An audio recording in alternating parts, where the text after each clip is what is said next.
తండ్రైన దేవునికి కృతజ్ఞతాస్తుతులు తెలియపరచుకుంటూ చేరువచ్చిన ప్రతి ఒక్కరికి కూడా క్రీస్తు ప్రభు నామమునందు అందరికి కూడా వందనాలు. ఈ సమయంలో దేవుని యొక్క వాక్యాన్ని మనం ధ్యానం చేసుకుందాం.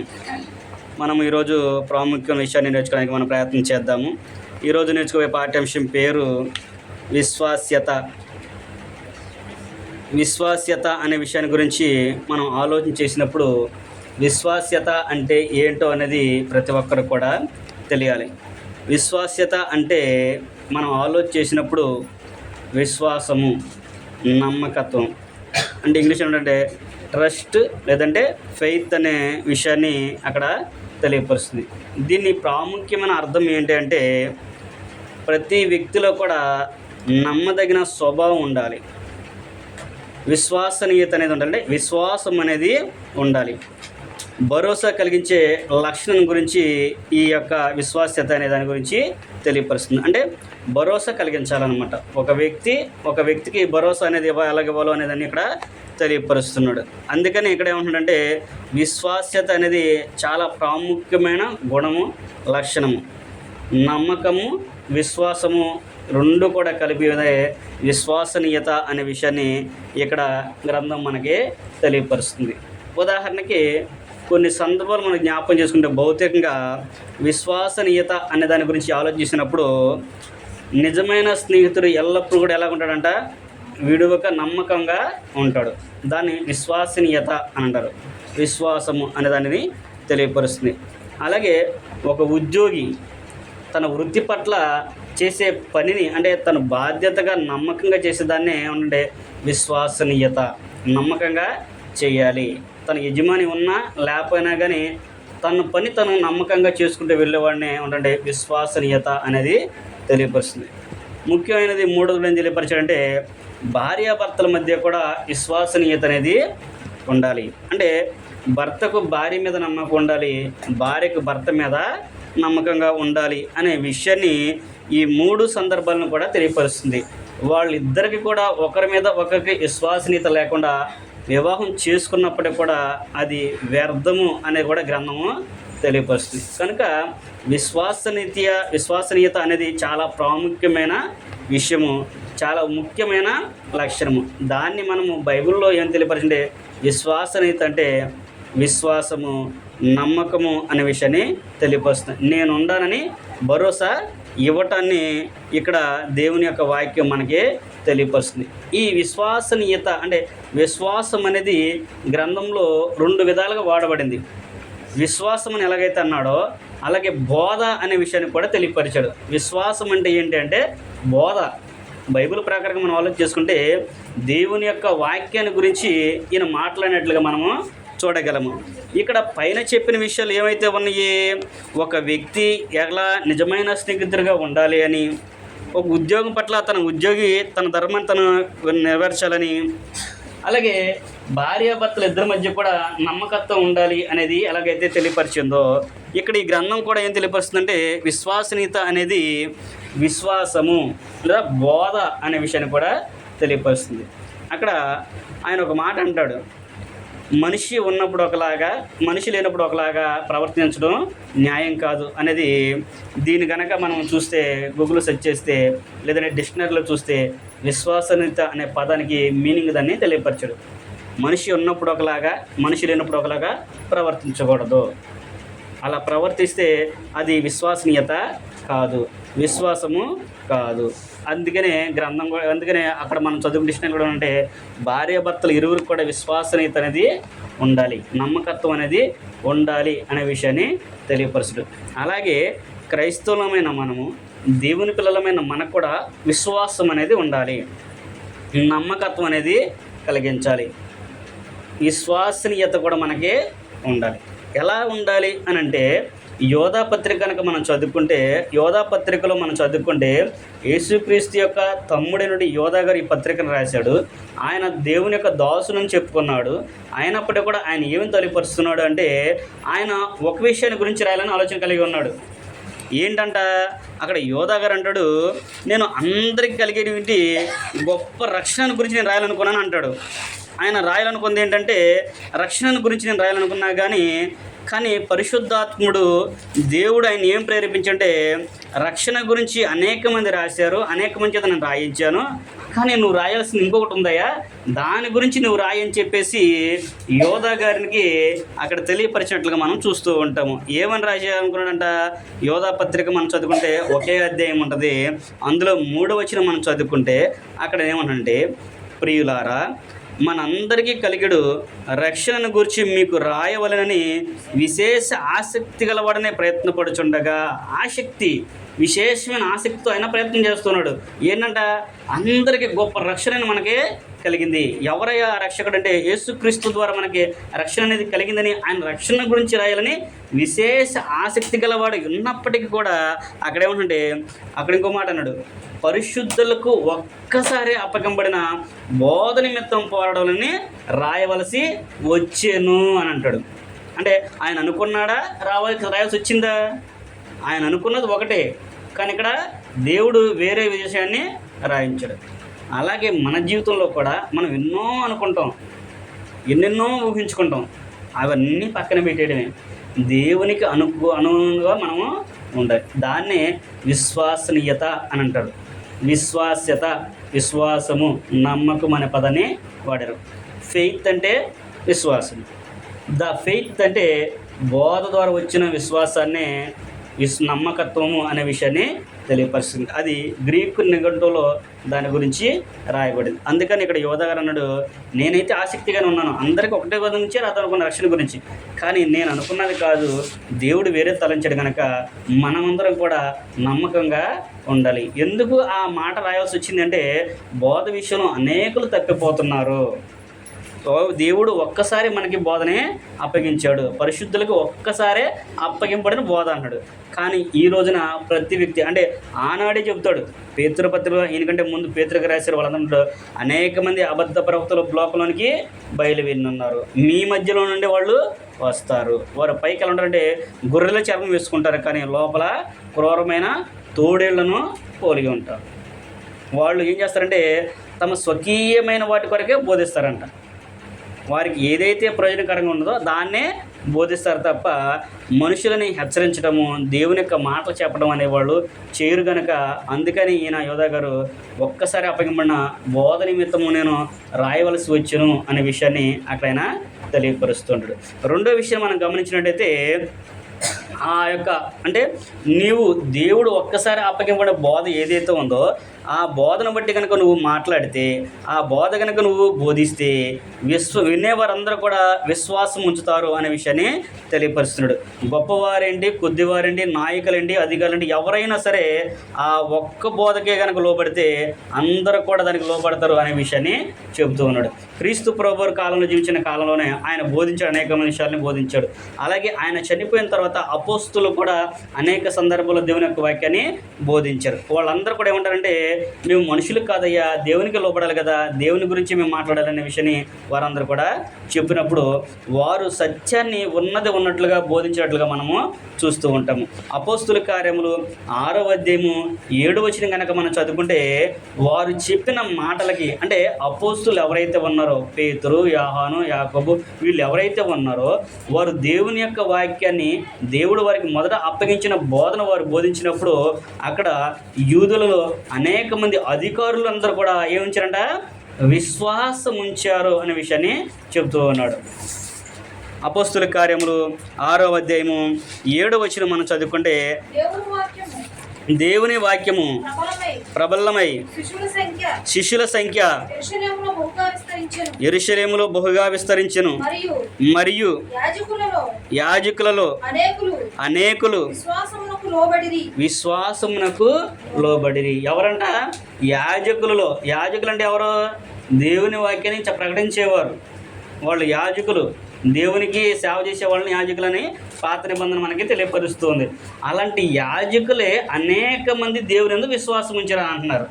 అంటే వారు అప్పటి వరకు అనుకున్నది ఒకటే, కానీ వీళ్ళు తెలియపరిచిన తర్వాత వాళ్ళందరూ కూడా ఏంటంటే మార్పు చెందినట్లుగా చూస్తాము. విశ్వాసం ఉంచారంటే వారు చెప్పిన మాటల యందు, అంటే వారు చెప్పిన వాక్యం ముందు వారు ఏంటంటే విశ్వాసం ఉంచారు, నమ్మకాన్ని ఉంచారు, విశ్వాస్యతని వారు కనపరిచినట్లుగా ఇక్కడ అపోస్తుల కార్యంలో కూడా అపోస్తుల గ్రంథకర్త మనకి తెలియపరుచుండు. కనుక నమ్మకత్వం అనేది ప్రాముఖ్యమైనది, విశ్వాసం అనేది విలువైనది. విశ్వసనీయత చాలా ప్రాముఖ్యమైన లక్షణం కనుక దాన్ని కాపాడుకునే ప్రయత్నం మనం ఎల్లప్పుడూ కూడా చేయాలి. అలాంటి లక్ష్యాన్ని మనం కలిగి ఉండాలి. ఆ విశ్వసనీయత ఉంటేనే నువ్వు దేన్నైనా కానీ చేయగలవు, దేన్నైనా కానీ నువ్వు సాధించగలవు అనే విషయాన్ని కూడా అక్కడైనా మనకి తెలియపరుస్తున్నాడు. కనుక ప్రతి వ్యక్తి కూడా ఎలా ఉండాలంటే ఒక్కసారి అప్పగింపడిన బోధ నిమిత్తం ఉండాలి. అలాగే ఆ బోధ ఏదైతే ఉందో ఆ బోధ విన్నప్పుడు ఎలాంటి వారైనప్పటికీ కూడా వాళ్ళు ఏం చేస్తారంటే మారు మనసు పొంది విశ్వాసం ఉంచుతారు దేవుని యందు అనే విషయాన్ని ఇక్కడ గ్రంథం మనకి తెలియపరుస్తుంది. ఆ విశ్వాసం ఉంచాలి అంటే, ఆ దేవుని యొక్క శక్తి నీకు తెలియాలంటే ఏం తెలియపరచాలంట? నీకు దేవుని మాటలు వినిపించాలి, దేవుని మాటలు నువ్వు వినాలి, సువార్తను నువ్వు విశ్వసించాలి అనే విషయాన్ని రోమిలకు రాసిన పత్రిక 1వ అధ్యాయంలో పౌలు గారు 16-17 వచ్చిన కనుక మనం చదువుకుంటే పౌలు గారు ఆ సంగతిని తెలియపరుస్తున్నాడు.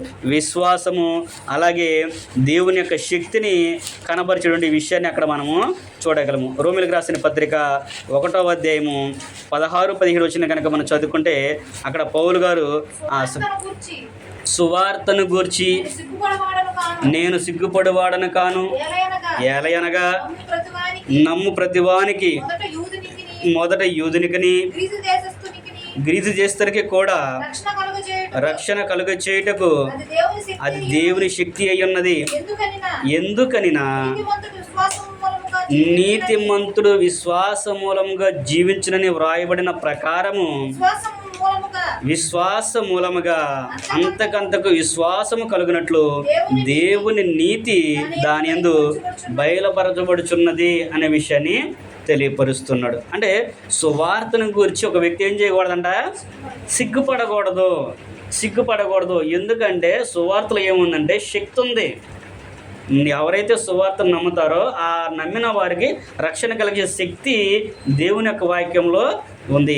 ఈ సువార్తని ప్రతి ఒక్కరు కూడా ప్రకటించాలి. అందుకనే పౌలు గ్రంథుడు నేనైతే సువార్తను గురించి సిగ్గుపడేవాడని కాను, ఎందుకంటే యూదునికి గ్రీసు దేశానికి కూడా రక్షణ కలగజేయడానికి దేవుని శక్తి అయి ఉంది. ఎందుకనగా అక్కడ మళ్ళీ ఇంకో మాట ఎందుకనగా అంటే ఎందుకు అనగా అనే అందుకని అక్కడ మాట ఆయన వాడు ఎందుకనినా అంటే అక్కడేమన్నాడు? నీతిమంతుడు విశ్వాస మూలంగా జీవిస్తాడు. అంటే ఒక వ్యక్తికి సువార్త ప్రకటించకపోతే నీతి ఎలా తెలుస్తుంది?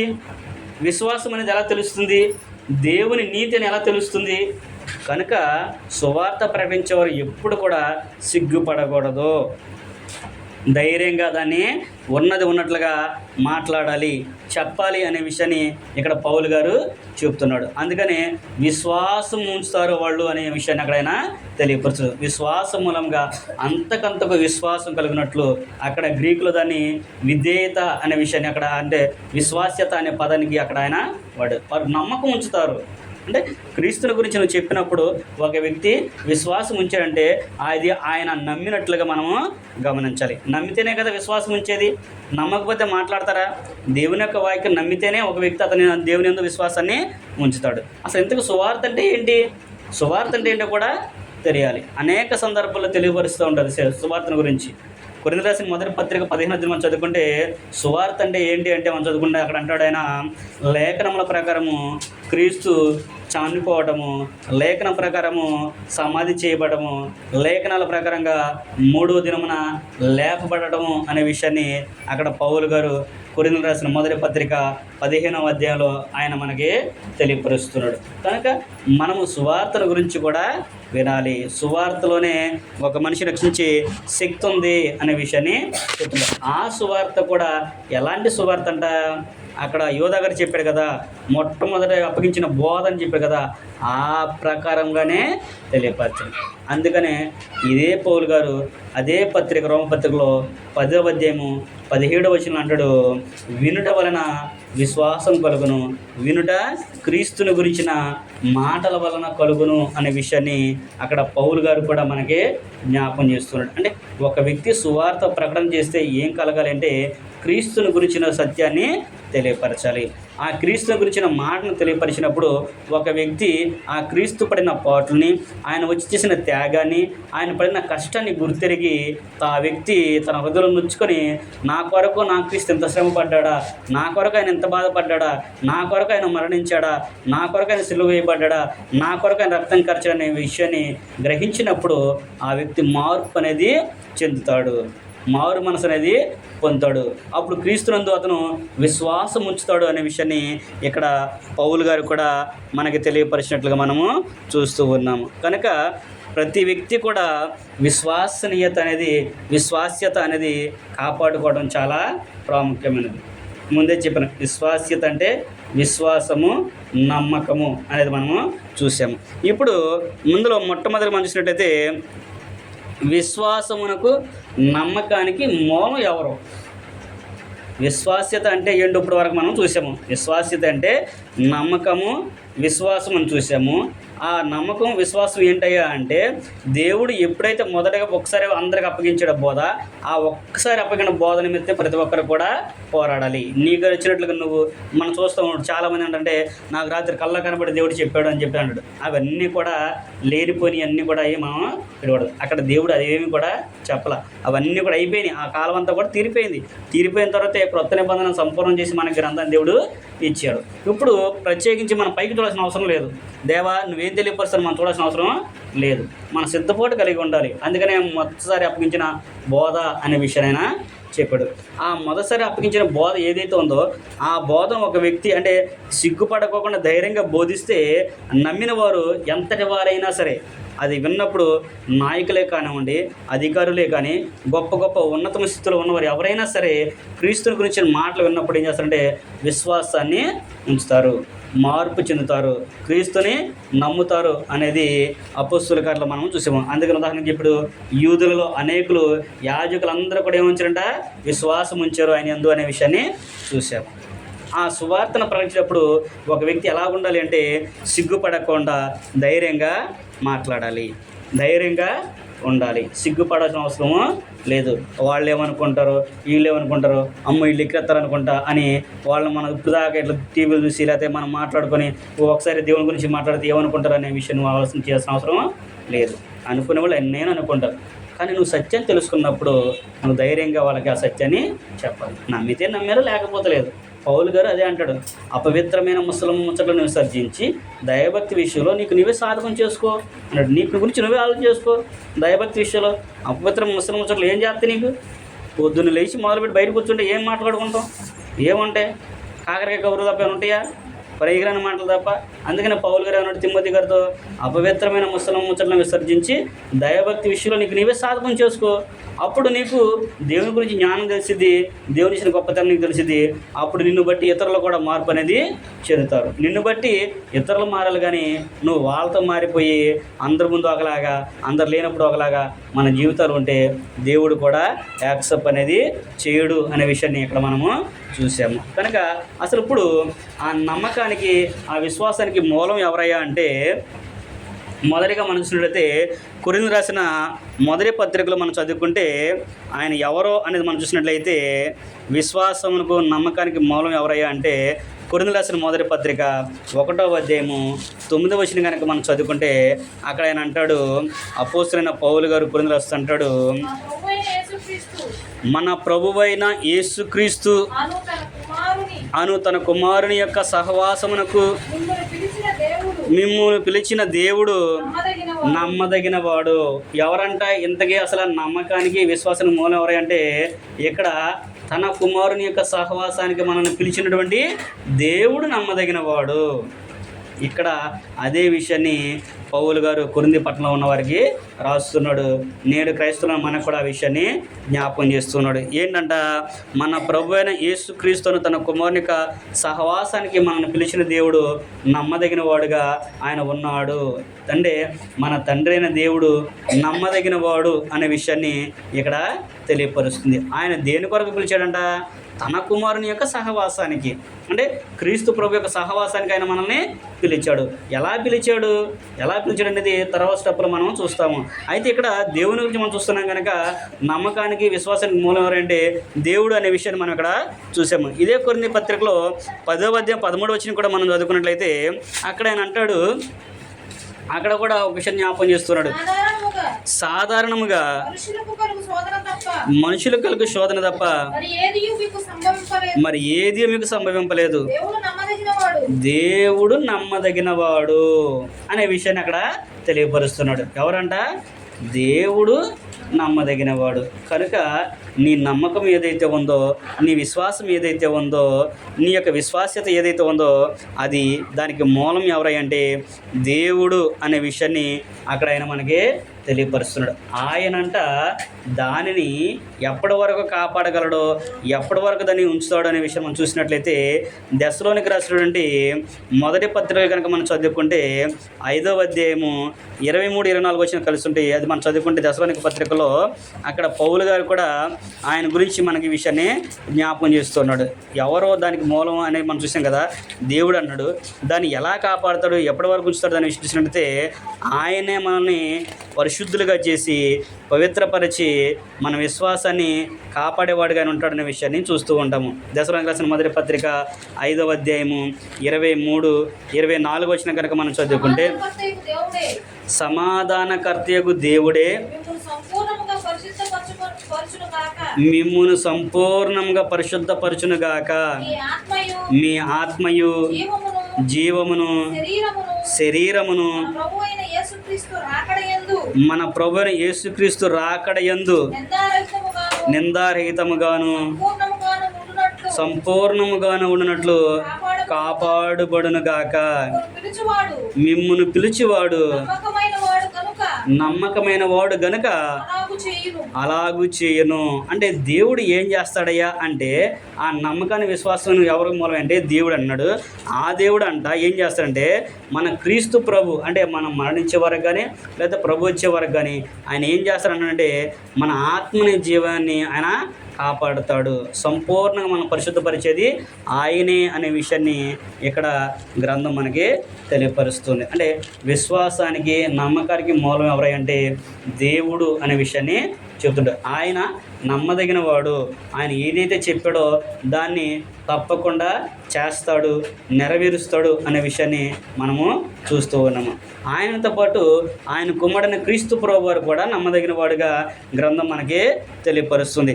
యేసుక్రీస్తు ప్రభు వారు కూడా నమ్మదగిన వాడు అనే విషయాన్ని గ్రంథం మనకి తెలియపరుస్తుంది. మనం చదువుకున్నట్లయితే ప్రకటన గ్రంథంలో 17వ అధ్యాయం మనం చదువుకుంటే 3వ అధ్యాయము 14 వచనం మనం చదువుకుంటే ప్రకటన గ్రంథము 3:14 చదువుకుంటే యోహాను గారు పద్మస దీపంలో ఆయన పరవాసిగా ఉన్నప్పుడు ఆయన క్రీస్తు ప్రభు ఆయన కనిపించి ఆయనకి 7 సంఘాలకి అంటే అక్కడ ఉన్న 7 సంఘాలకి పత్రికలు రాయమని చెప్పిన తర్వాత ఆ పత్రికలు రాస్తున్నప్పుడు 3వ అధ్యాయం 14 వచనం మనం చదువుకుంటే లవోదికలో ఉన్న సంఘపు దూతకు రాసిన సందర్భం ఇలాగ వ్రాయము, ఆమెన్ అనువాడును నమ్మకమైన సత్యసాక్షియు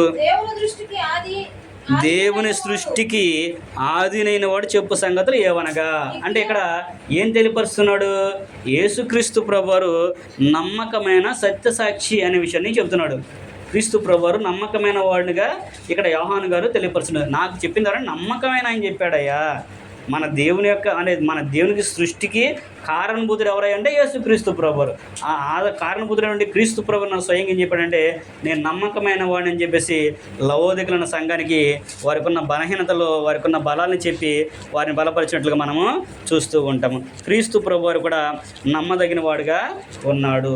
ఆయన ఇప్పుడు ప్రజెంట్ అంటే అప్పుడు వారికే కాదు ఇప్పుడు కూడా క్రొత్త నిబంధన ప్రకారంగా మనకి నమ్మకమైన ప్రధాన యాజకుడిగా ఆయన ఉన్నాడు.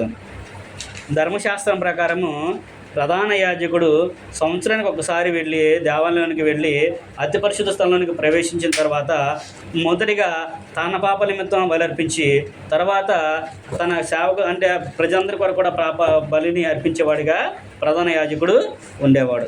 ఆయన ఏటాట ఆ బలిని అర్పిస్తూ వచ్చేవాడు. కానీ ఈయనైతే మన కొరకు ఒక్కసారి బలిగా ఆయన అర్పించబడ్డాడు. ఎవరు? యేసుక్రీస్తు ప్రభువారు మానవ రూపం దాల్చి మానవుడిగా వచ్చి దేవదూతల స్వభావాన్ని కూడా ధరించుకోనకుండా మనలాగా రక్తమాంసాలు పాలివాడయ్యి మన పాపాల నిమిత్తము ఆయన మరణించి నమ్మకమైన మధ్యవర్తిగా, నమ్మకమైన ప్రధాన యాజకుడిగా ఉన్నాడనే విషయాన్ని హెబ్రీ పత్రిక 2వ అధ్యాయము 17వ వచనం కనుక మనం చదువుకుంటే అక్కడ హెబ్రీ గ్రంథకర్త మనకు ఆ విషయాన్ని జ్ఞాపకం చేస్తున్నాడు. నమ్మకమైన ప్రధాన యాజకుడిగా క్రీస్తు ప్రభువారు ఉన్నాడు అనే విషయాన్ని తెలియపరుస్తున్నాడు. 2వ అధ్యాయము 17వ వచనం కనుక మనం చదువుకున్నట్లయితే, కావున ప్రజల పాపములకు పరిహారము కలుగజేయుటకై దేవుని సంబంధమైన కార్యములలో కనికరమును నమ్మకమును గల ప్రధాన యాజకుడు నిమిత్తము అన్ని విషయములలో ఆయన తన సహోదరుడు వంటి వాడు కావలసి వచ్చాను అనే విషయాన్ని చెప్తున్నాడు. అంటే క్రీస్తు ప్రభువారు మనుష్య రూపంగా రావాల్సి వచ్చింది, మనలాంటి స్వభావాన్ని ధరించుకోవాల్సి వచ్చింది. ఎందుకంటే ఆయన కనికరమును నమ్మకమును గల ప్రధాన యాజకుడు. ఆయన కనికరం చేతనే ఈ రోజున మనం అందరం కూడా ఈ విధంగా జీవించగలుగుతున్నాము. అందుకని అంటున్నాడు, నమ్మకమైన వాడు క్రీస్తు ప్రభు కూడా నమ్మకమైన వాడు అనే విషయాన్ని తెలియపరుస్తున్నాడు. అంతేకాకుండా అదే ప్రాముఖ్యమైన విషయం మనకు కూడా ఏం తెలియపరచాడంటే, దేవుని ఇల్లంతట్లో కూడా ఆయన మనకు నమ్మకమైన వాడుగా ఉన్నాడు. ధర్మశాస్త్రంలో మోషే గారు దేవుని ఇండ్లంతట్లో కూడా నమ్మకస్తుడిగా ఉన్నాడు. ఆయన ఎలాగైతే నమ్మకస్తుడు ఉన్నాడో ఆయన కంటే గొప్ప ఆయన నమ్మకస్తుడిగా క్రీస్తు ప్రభువారు ఉన్నట్లుగా అదే హెబ్రీ పత్రిక 3వ అధ్యాయము 2వ వచనం కనుక మనం చదువుకుంటే ఆయన విషయాన్ని మనకి జ్ఞాపకం చేస్తున్నాడు. దేవుని ఇల్లంతటిలో మోషే నమ్మకంగా ఉండినట్లు ఈయన కూడా తన్ను నియమించిన వానికి నమ్మకముగా ఉండెను అనే విషయాన్ని ఇక్కడ తెలియపరచు. అంటే క్రీస్తు ప్రభువారి గురించి ఆయన చెప్పినట్లుగా మనం ఇక్కడ చూస్తూ ఉన్నాము. క్రీస్తు ప్రభువారిని గురించి ఆయన చెప్పినట్టే మోషే ఎలాగైతే నమ్మకంగా ఉన్నాడో ఆయన తర్వాత ఈయనే మనకి నమ్మకమైన వాడు, నమ్మకాన్ని కలిగించేవాడుగా, దేవుని ఇల్లంతట్లో నమ్మకస్తుడిగా ఆయన ఉన్నాడు అనే విషయాన్ని కూడా ఆయన మనకి తెలియపరుస్తున్నాడు. అంతేకాకుండా ఆయన మనకి చేసిన వాగ్దానాలు ఏవైతే ఉన్నాయో ఆ వాగ్దానాలన్నిటిలో కూడా ఆయన నమ్మకమైన వాడిగా ఉన్నాడు. క్రొత్త నిబంధన ప్రకారము క్రొత్త నిబంధనలో సుమారుగా 1053 ఆజ్ఞలు ఉన్నాయి. 1053 ఆజ్ఞలను గ్రంథంలో దేవుడు మనకి ఇచ్చాడు. వాటిని నెరవేర్చడంలో ఆయన ప్రధానంగా నమ్మకస్తుడిగా ఉన్నాడనే విషయాన్ని హెబ్రీ రాయబడిన పత్రికలోని 10వ అధ్యాయము 23వ వచనంలో ఆయన గురించి మనకి తెలియపరుస్తుంది. హెబ్రీ పత్రిక 10వ అధ్యాయము 23వ వచనం కనుక మనం చదువుకుంటే, వాగ్దానము చేసిన వాడు నమ్మదగిన వాడు గనక మన నిరీక్షణ విషయమై మనం ఒప్పుకొనిన దాన్ని నిశ్చయముగా పట్టుకొందుము అనే విషయాన్ని అక్కడ ఆయన మనకి తెలియపరుస్తున్నాడు. అంటే క్రీస్తు ప్రభువారు నమ్మకమైన వాడు, ఆయన చేసిన వాగ్దానాలన్నింటిలో కూడా ఆయన నమ్మకత్వంగా ఉన్నాడు అనే విషయాన్ని అక్కడ ఆయన మనకి తెలియపరుస్తున్నాడు. దేవుడు నమ్మకమైన వాడు, క్రీస్తు ప్రభువారు నమ్మకమైన వాడుగా ఉన్నారు. వీరిద్దరూ కూడా నమ్మకంగా ఉండి మన పట్ల వారు నమ్మకత్వాన్ని చూపిస్తూ ఉన్నారు. ఆయన యందు ఎవరైతే విశ్వాసం ఉంచుతారో వారందరికీ కూడా దేవుడు తగిన మెప్పుని ఘనతను ఇవ్వడానికి ఆయన సిద్ధంగా ఉన్నాడు అనే విషయాన్ని గ్రంథం మనకి తెలియపరుస్తుంది. ఈ సమయంలో మూడవదిగా మనము దేవునికి ఇష్టలుగా బ్రతికిన వాళ్ళు ఉన్నారు, ఆయనకి నమ్మకంగా బ్రతికిన వాళ్ళు కూడా ఉన్నారు. ఎలాగ వాళ్ళు విశ్వాసం ఉంచి నమ్మకం ఉంచారో అనే విషయాన్ని మనం ఆలోచన చేసుకుంటే అందులో అనేక మంది పేర్లు మనం చదువుకుంటాం, కానీ అనేక మంది వ్యక్తుల గురించి చూస్తాం. కానీ అందులో కొంతమందిని మనం ఆలోచించినట్లయితే అందులో మొదటిగా మనం చూసినట్లయితే అబ్రహాం గారు దేవుని యందు విశ్వాసం ఉంచినట్లుగా మనము చూస్తూ ఉంటాం. దేవుడు కూడా ఆయన యందు నమ్మకాన్ని కలిగి ఉన్నాడు. అబ్రహాం పట్ల దేవుడు నమ్మకాన్ని కలిగి ఉన్నాడు. ఎలాంటి నమ్మకం కలిగి ఉన్నాడు అంటే, అబ్రహాం గారికి పిల్లలు లేనప్పుడు ఎలాగ ఉన్నాడో పిల్లల్ని ఇచ్చినప్పుడు కూడా అంతే నమ్మకంతో ఉంటాడు అనే విషయాన్ని దేవుడు అబ్రహాం గురించి సాక్షి ఇచ్చినట్లుగా మనము చెప్తాం. దేవుడే స్వయంగా స్టేట్మెంట్ అనేది అబ్రహాం గురించి ఇచ్చాడు. ఆది కాండము 18వ అధ్యాయము 19వ వచనం కనుక మనం చదువుకుంటే అక్కడ అబ్రహాం గారి గురించి ఆయన ఒక విషయాన్ని తెలియపరిచాడు. అబ్రహాము నిజంగా గొప్ప జనం అవుతాడంట. 18వ అధ్యాయము 19వ వచనం. ఎట్లనగా యెహోవా అబ్రహామును గూర్చి చెప్పినది అతనికి కలుగజేయనట్లు తన తర్వాత తన పిల్లలను తన ఇంటి వారును నీతి న్యాయమును జరిగించుచు యెహోవా మార్గము గైకొనుటకు అతడు వారికి ఆజ్ఞాపించినట్లు నేను ఎరిగి ఉన్నానని చెప్పేసి అబ్రహాం గురించి చెప్తున్నాడు. అప్పటికి అబ్రహాం గారికి ఇంకా దేవుడు పిల్లల్ని ఇవ్వలేదు, వాగ్దానం చేశాడు అంతే. అబ్రహాం పిలిచాడు, ఆయన పిలుపుకు లోబడి అబ్రహాం గారు వచ్చాడు, ఆయన చెప్పినట్టు చేస్తున్నాడు తప్ప ఇంకా ఆయనకి సంతానాన్ని ఇవ్వలేదు. కానీ దేవుడు ఏం చెప్తున్నాడంటే అబ్రహాం గురించి, అబ్రహాం ఇప్పుడు ఎలాంటి నమ్మకత్వాన్ని అయితే ఉంచాడో, ఎలాంటి విశ్వాసం అయితే ఉంచాడో, అదే నమ్మకత్వాన్ని అదే విశ్వాసాన్ని పిల్లలు లేనప్పుడు కూడా ఉంచుతాడు అనే విషయాన్ని దేవుడే స్వయంగా ఆయన గురించి చెప్పాడు. ఈ రోజున చాలామంది ప్రార్థనకు వచ్చేటప్పుడు ఒకటి అనుకుంటూ ఉంటారు, ఏమని, మాకు పలానా జరిగితే మేము ప్రార్థనకు వస్తామంటారు. శుభ్రంగా జరిగింది అనుకోండి, ప్రార్థనకు వస్తారు. అది అయిపోగానే ఏం చేస్తారు, కొన్నాళ్ళకి మరలా మానేస్తారు. ఏదన్నా వస్తే నేను వెళ్తామంటారు, అది రాకపోతే మాత్రం. కానీ ఇక్కడ అబ్రహాం గురించి దేవుడు స్వయంగా ఏం చెప్పంటే, అబ్రహాము తన పిల్లలు లేనప్పుడు ఎలా ఉన్నాడో, నేను తన సంతానాన్ని ఇచ్చినా కూడా అంతే నమ్మకంతో అబ్రహాం నాకు నమ్మకంగా జీవిస్తాడనే విషయాన్ని చెప్పాడు. అందుకని అబ్రహాం గారు ఈ రోజున అనేక మందికి విశ్వాసులకు తండ్రిగా ఆయన్ని పిలువబడ్డాడు. అబ్రహాము విశ్వాసులకు తండ్రి. మనం యాకోబు పత్రికలో చదువుకుంటే అంతేకాకుండా దేవుని స్నేహితులను కూడా ఆయన పిలువబడ్డాడు. దేన్ని బట్టి? అబ్రహాం గారు దేవుని యందు ఉంచిన విశ్వాసాన్ని బట్టి, నమ్మకాన్ని బట్టి, విశ్వాసతను బట్టి ఆయన చూశాడు. దేవుడు కూడా అది అందరికీ తెలియపరచాలి. అబ్రహాము ఎలాంటి వ్యక్తో, అబ్రహాం ఎలాంటి నమ్మకాన్ని కలిగి ఉన్నాడో, అబ్రహాం ఎలాంటి విశ్వాసాన్ని కలిగి ఉన్నాడో, నాకు ఎంతగా లోబడతాడో, నాకు ఎంతగా భయపడతాడో, నాకు ఎంత ప్రాధాన్యత ఇస్తారనే విషయాన్ని జనులందరూ కూడా తెలుసుకున్నట్లుగానే ఆయన చేసిన గొప్ప కార్యాన్ని కూడా దేవుడి గ్రంథంలో రాయించాడు. ఆయనకు కుమారుని ఇచ్చాడు 21వ అధ్యాయంలో. ఆ కుమారుని మరలా నాకు బలెమ్మన్నాడు. 100 సంవత్సరాల కుమారుని ఇచ్చి మరలా బల్యమంటే ఎవరైనా ఆగుతారా? అసలు ఎవరైనా అంగీకరిస్తారా? కానీ అబ్రహాం గారు ఏమాత్రం వెనకడికి వేయకుండా, నా దేవుడిచ్చాడు, నా దేవుడు నేను ఇస్తాననే విషయాన్ని ఆయన కలిగి వెళ్ళి ఆయన ఇస్సాకు గారిని బలివ్వడానికి సిద్ధపడినట్లుగా మనము చూస్తాం. అంటే అబ్రహాము ఎంత నమ్మకత్వం ఉంచాడో, ఎంత విశ్వాసాన్ని ఉంచాడో, దేవుని పట్ల ఎంత విధేయతను చూపించాడో అక్కడ మనకే అర్థమవుతుంది. అందుకని దేవుడు అబ్రహాం గారిని అంతగా ఆశీర్వదించి అంత గొప్ప ఘనతని ఆయనకి ఇచ్చినట్లుగా మనము చూస్తూ ఉంటాము. ఇప్పుడు ఆల్రెడీ ఈ ఒక దేశంలోనే కాదు, ప్రపంచ దేశాల్లో కూడా అబ్రహాము ముఖ్యమైన 3 మతాలకి మూల పురుషుడు. ఇది ఎవరైనా సరే ఒప్పుకొని తీరాల్సిందే.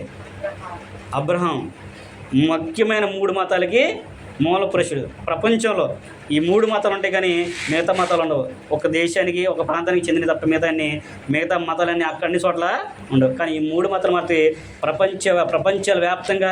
ప్రపంచవ్యాప్తంగా ఉన్నది. ఏంటో తెలుసా? మొదటిది క్రైస్తవ్యం, 2 ఇస్లాం, 3వది యూదులు, ఇశ్రాయేలులు. ఈ 3 మతాల మటుకి ప్రపంచ దేశాలన్నింటిలో కూడా ఉన్నవి. కనుక అంత గొప్ప ఘనతని దేవుడు ఆయనకి ఇచ్చాడు అంటే ఆయన ఉంచిన నమ్మకత్వాన్ని బట్టి, ఆయన ఉంచిన విశ్వాసాన్ని బట్టి.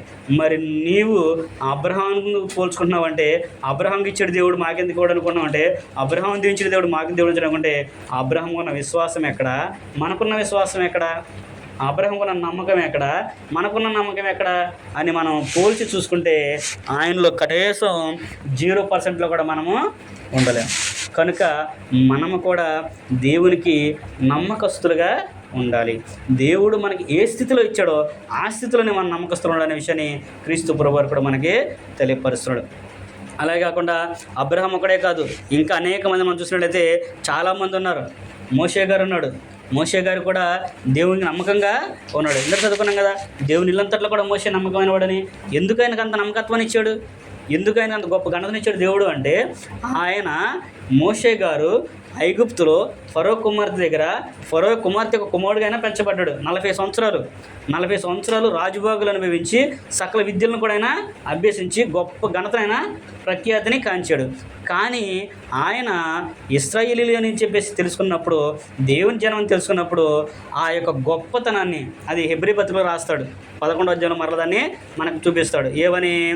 మోషే ఐగుప్తు ధనం కంటే కూడా క్రీస్తు విషయమైన ఎంత గొప్ప భాగ్యమని ఎంచుకొని దాన్ని విడిచిపెట్టి వచ్చినట్లుగా మనము చూస్తూ ఉంటాం. ఆయన ఆ ఐగుప్తుని విడిచి పారిపోయి మిద్యాన్లో నివసించినప్పుడు దేవుడు పొదలో ఆయనకి కనిపించి, నా ప్రజలైనటువంటి ఇశ్రాయేలులందరినీ కూడా నీ ద్వారా ఐగుప్తుల భాష ఉన్న వారందరూ కూడా విడిపించి నువ్వు వారిని తీసుకురావాలి, నిన్ను వాళ్ళకి నాయకుడిగా నేను నియమిస్తానన్న విషయాన్ని దేవుడు మోషే గారి గురించి చెప్పాడు. అంతేకాకుండా మోషే గారి గురించి కూడా ఆయన గొప్ప సాక్ష్యాన్ని ఇచ్చాడు. ఏంటంట? ఆయన భూమి మీద ఉన్న వారందరిలో కూడా మిక్కిలి సాత్వికుడు, భూమి మీద ఉన్న వారందరిలో కూడా మిక్కిలి సాత్వికుడు అనే గొప్ప సాక్ష్యాన్ని కూడా దేవుడు ఆయన గురించి చెప్పాడు. ఇంట్లో 2-3 ఉంటేనే వీళ్ళని సారి చేయలేక, వీళ్ళని పట్టకెప్పి వీళ్ళని భరించలేక మనం ఎన్నో ఇది చేస్తాం. కానీ మోషే గారు ఓన్లీ కాల్బలం అంటే పురుషుల వరకే, 20 సంవత్సరాలు 18 సంవత్సరాలు దాటిన వాళ్ళు ఓన్లీ పురుషుల వరకు లెక్కిస్తే 6,20,000 మంది వీరులు ఓన్లీ పురుషులే. మరి వాళ్ళకి భార్యలు, వారి పిల్లలు, వారి ముసలోళ్ళు ఇంకెంతమంది ఉంటారు? మరి వాళ్ళందరినీ కూడా మోషే గారు 40 సంవత్సరాలు అరణ్యంలో నడిపించాడంటే ఎంత గొప్ప సాత్వికుడై ఉండాలి ఆయన, ఎంత గొప్ప ఘనత ఉండాలి ఆయన, ఎంత ఆధిక్యత ఉండాలి ఆయనకి. ఆయన మరి ఎంత నమ్మకం లేకపోతే దేవుడు ఆ ఇశ్రాయేలు అందరూ కూడా నడిపించిన దేవుడు అంత గొప్ప ధన్యతను ఆయనకి ఇచ్చాడు. మరి ఈ రోజున కూడా దేవుడు మనకి ఒక గొప్ప ఘనతను ఇచ్చాడంటే ఆయన అదే విషయాన్ని కొత్త నిబంధనకు పరిచయం చేస్తానంటే హెబ్రీ పత్రికలో దేవుని ఇల్లంతట్లో కూడా మోషే నమ్మకంగా ఉన్నాడు. ఆయనలాగానే క్రీస్తు ప్రభువారు కూడా నమ్మకంగా ఉన్నాడు ఇప్పుడు కొత్త నిబంధన ప్రకారం. అలాగే మనకిచ్చిన ఇంట్లో మరి మనం నమ్మకంగా ఉన్నామా? దాన్ని అన్వయించుకుని మన జీవితానికి మన ఇంట్లో మనం నమ్మకంగా ఉంటున్నామా? మనం సాత్వికంగా ఉంటున్నామా? మన విశ్వాసం కలిగి ఉంటున్నామా అనేది మనమే ప్రశ్న వేసుకుంటే మన జీవితం ఏంటో అనేది మనకి అర్థమవుతుంది అనే విషయాన్ని ఇక్కడ తెలియపరుస్తుంది. కనుక భక్తిపరులు అనేకులు ఉన్నారు. వాళ్ళందరూ కూడా ఊరికనే భక్తిపరులు అయిపోలా, ఊరికనే వాళ్ళ పేర్లు గ్రంథంలో రాయించలా, వాళ్ళని ఊరికనే దేవుడు అంత గొప్ప ఆధిక్యతను వాళ్ళకి ఇవ్వాల. వాళ్ళే కాదు, గ్రంథంలో రాయబడిన వాళ్ళే కాదు, భౌతికంగా మనం చూస్తే దేవుని యందు నమ్మకము విశ్వాసం నుంచి బ్రతికిన వ్యక్తులు మన ముందు చాలా గొప్ప మంది మన ముందు ఉన్నారు. వాళ్ళ జీవితాలు మనం చూస్తే వారి జీవితాలు నేల నుంచి అంటే కింద స్థాయి నుంచి వాళ్ళు ప్రారంభించారు. ఇప్పుడు వారు ఉన్న స్థితిని మనం చూస్తే గొప్ప ఉన్నతమైన స్థితిలోకి వాళ్ళు ఎదిగారు. ఎలా ఎదిగారు అంటే వాళ్ళు దేవుని పట్ల ఉంచిన విశ్వాస్యత, నమ్మకము, విశ్వాసము, దేవుడు అంటే వారికి ఉన్న భయము గురించి అక్కడ మనము చూస్తూ ఉంటాం. వారందరూ కూడా ఆ విధానాన్ని కలిగి ఉన్నారు కనుకనే దేవుడు వారిని, వారి కుటుంబాలను అంతగా దీవించారు. వారందరూ కూడా దేవుడు అప్పగించిన బోధ నిమిత్తం పోరాడారు కనుకనే వాళ్ళందరూ కూడా దేవుడు గొప్పగా దీవించినట్లుగా మనం చూస్తూ ఉంటాము. అందుకనే క్రీస్తు ప్రభువారు అంటాడు, నీకు ఏ స్థితిలో దేవుడు ఇచ్చాడో ఆ స్థితిలో నువ్వు నమ్మకంగా ఉండు. లూకా సువార్త 16వ అధ్యాయము 10వ వచనం కనుక మనం చదువుకుంటే అక్కడ అంటాడు, కొంచెంలో నమ్మకంగా ఉండేవాడు ఎక్కువలో కూడా నమ్మకంగా ఉంటాడు. కొంచెంలో నమ్మకంగా ఉండనివాడు ఎక్కువలో కూడా వాడు నమ్మకత్వాన్ని ఉండడు అనే విషయాన్ని అక్కడ క్రీస్తు ప్రభువారు కూడా మనకి తెలియపరిచినట్లుగా చూస్తూ ఉంటాం. లూకా సువార్త 16వ అధ్యాయము 10వ వచనం మనం చదువుకుంటే అక్కడ సందర్భాన్ని అక్కడ మనకి జ్ఞాపకం చేస్తూ ఉన్నాడు. మిక్కిలి కొంచెములో నమ్మకముగా ఉండేవాడు ఎక్కువలోనూ నమ్మకముగా ఉండను. మిక్కిలి కొంచెంలో అన్యాయంగా ఉండేవాడు ఎక్కువలోనూ అన్యాయంగా ఉండును అనే విషయాన్ని అక్కడ ఆయన తెలియపరుస్తున్నాడు. అంటే ధనాన్ని సంపాదించుకున్న వ్యక్తి, దేవుని పట్ల విధేయత చూపిన వ్యక్తి ఎలాగుంటాడో అనే విషయాన్ని అక్కడ ఆయన తెలియపరుస్తున్నాడు. నమ్మకంగా ఉండాలి అనే విషయాన్ని చెబుతున్నాడు. అదే లూకా సువార్తలో 19వ అధ్యాయంలో కనుక మనం చదువుకుంటే క్రీస్తు ప్రభువారు ఒక ఉపమానాన్ని అక్కడ మనకి తెలియపరుస్తుంటాడు. ఒక రాజకుమారుడు అంట తను దేశాంతరం వెళుతూ ఒక 10 నాణ్యాలు తీసుకొని, మీనాలు తీసుకొని తన సేవకులకు ఇచ్చి మీరు వ్యాపారం చేసుకుని చెప్పేసి వెళ్ళినట్లుగా మనము దేశాంతరం ఉన్నట్లుగా చూస్తాము. తర్వాత ఆయన సమాచారం అంతా కూడా సంచారంతో కూడా ముగించుకొని మరలా దాని రాజ్యానికి వచ్చినప్పుడు ఆయన ఎవరికైతే వాటిని ఇచ్చాడో వాళ్ళందరూ కూడా పిలిచి ఆ మీనవ సంగతిని ఆయన అడిగినట్లుగా మనము చదువుకుంటూ ఉంటాము. ఆయన అంటాడు, అయ్యా నువ్వు 10 ఇచ్చావు కదా, నాకు ఆ 10కి 10 సంపాదించాను, ఇగో అయ్యా అని చెప్పేసి ఆయనకి అప్పగిస్తాడు. అప్పగించినప్పుడు అప్పుడు బలా మంచి నమ్మకమైన దాసుడా, నువ్వు కొంచెంలో నమ్మకం ఉన్నావు కనుక ఇదిగో ఈ 10 పట్టణాల మీద నువ్వు అధికారమై ఉన్నావని చెప్పేసి అతనికి ఇచ్చినట్లుగా చూస్తాము. అలాగే 5 ఇచ్చిన వాడు వస్తాడు, 5 ఇచ్చిన వాడు కూడా అలాగే చెప్తాడు, వాడిని కూడా బలాన్న మంచి నమ్మకమైన దాసుడా అన్నాడు. తర్వాత ఒక్క మీనా తీసుకున్నవాడు ఉంటాడు, వాడు వచ్చి అయ్యా నువ్వు విత్తనే చోట కోయివాడను, పంట కోర్చిన చోట ఎత్తువాడు అనే సంగతి నాకు మూర్ఖుడు అని నాకు తెలుసు కనుక ఇదిగో నీ మీనాని కచ్చిపులో కట్టి నేను దాచి పెట్టానని చెప్పేసి చెప్పినప్పుడు ఆయన ఒక మాట అంటాడు. అక్కడ కింద మనం చదువుకుంటే లూకాసు వార్త 19వ అధ్యాయము 26వ వచనం. అందుకతడు చెడ్డదాసుడా, నీ నోటి మాటను బట్టియే నీకు తీర్పు తీర్చుదును, నేను పెట్టిన దానిని ఎత్తువాడను, విత్తిన దానిని కోయువాడునైనా కఠినుడనని నీకు తెలిసి ఉండగా నీవెందుకు నా సొమ్ము సహకారులు దొంచలేదు? అట్లు చేసి ఉండినడలా నేను వచ్చి వడ్డీతో దాన్ని తీసుకుందనే అని ఆయనతో చెప్పి నీ వద్ద నుండి ఆ మీన తీసివేసి 10 మీనాలు గలవానికి ఈడ నీ దగ్గర నిలిచిన వారితో చెప్పాను. వారు ఇక్కడ చూడండి, ఇక్కడ మీరు చదువుకుంటే దేవుడు చాలామంది ఏమంటారంటే అన్యాయం అనుకుంటారు. ఏమనుకుంటారు? ఎప్పుడు మన లోకంలో సామెత ఏంటి? గొప్పవాడిని కొట్టి పేదోడికి పెట్టాలి అని చెప్పేసి అంటారు, ఉన్నవాడిని కొట్టి లేనోడికి పెట్టాలని చెప్పంటాడు.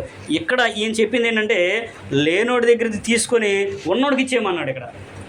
అక్కడ ఆ వ్యత్యాసాన్ని మనం గమనిస్తే అని అంటాడు, ఆ ఉన్న వాడి నాణ్యం కూడా తీసేసుకొని 10 మీనాలు గల వాడికి ఇవ్వండి అని చెప్పేసి అన్నాడు. అక్కడ నమ్మకత్వాన్ని గురించి అని చెప్పాడు.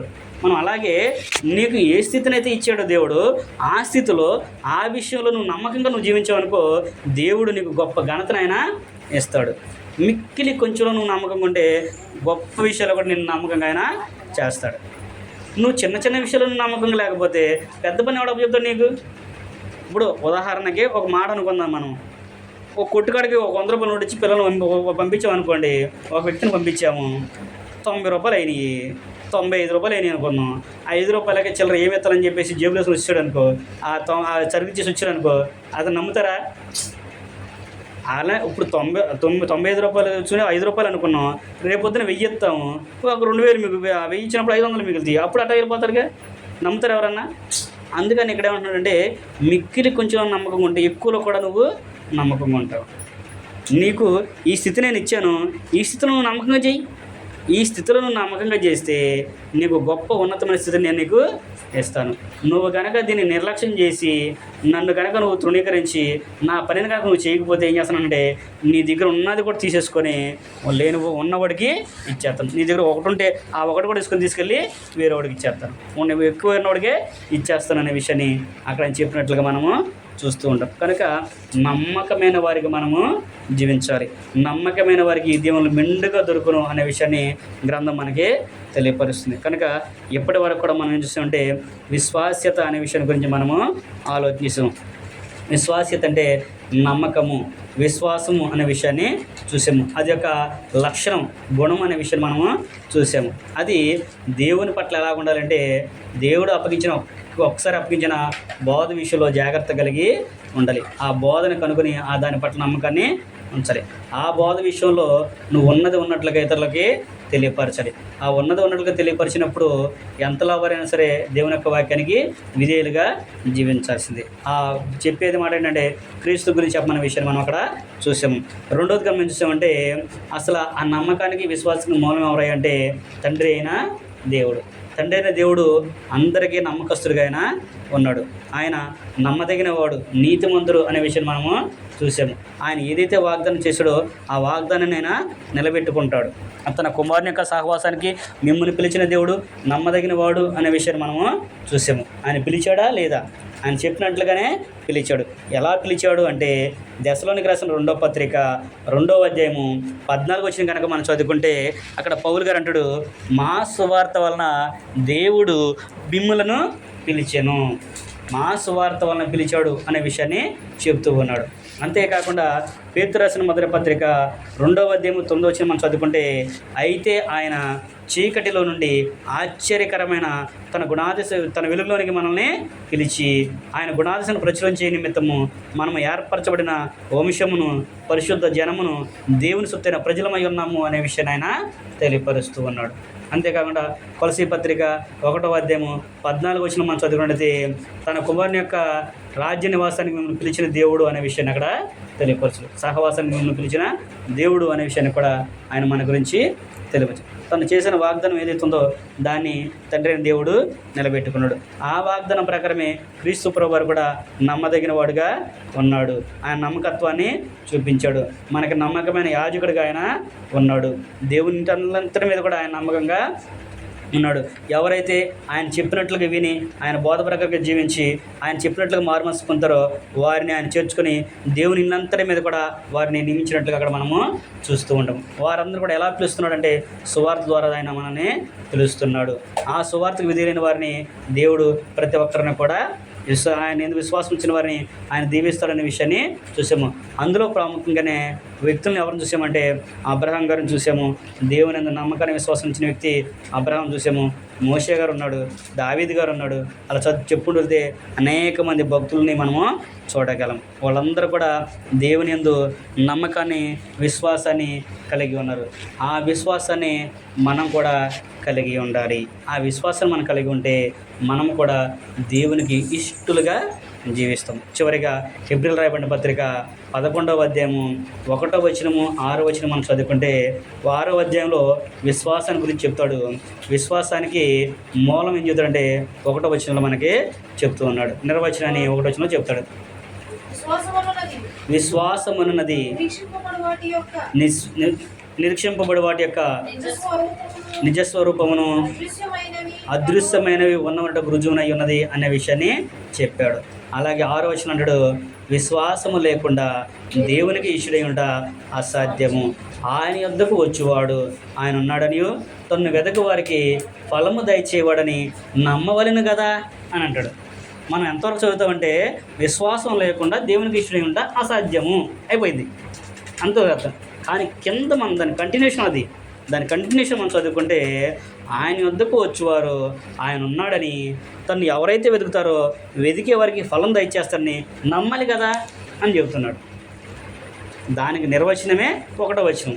అదృశ్యమైన ఉన్నవాడుకు రుజువై ఉన్నది అనే విషయాన్ని నిర్వచనంగా అక్కడ మనము చూస్తూ ఉంటాం. కాబట్టి మనము కూడా మన జీవితకాలం అంతటిలో కూడా ఎలా ఉండే దేవునికి ఇష్టమైన వారిగా విశ్వాసం కలిగి నమ్మకం కలిగి విశ్వాసత కలిగి జీవించితే దేవుడు మనల్ని మన కుటుంబాలను కూడా దీవించి ఆస్వాదిస్తారనే విషయాన్ని ప్రేమతో మీకు తెలియపరుస్తూ నాకు నేను తెలియపరచుకుంటూ ఈ మాటలందరితో ముగిస్తున్నాను. ఓపిక తిన్న మీ అందరికి కూడా ప్రభు నామన వందనం తెలియపరచు. అందరికి కూడా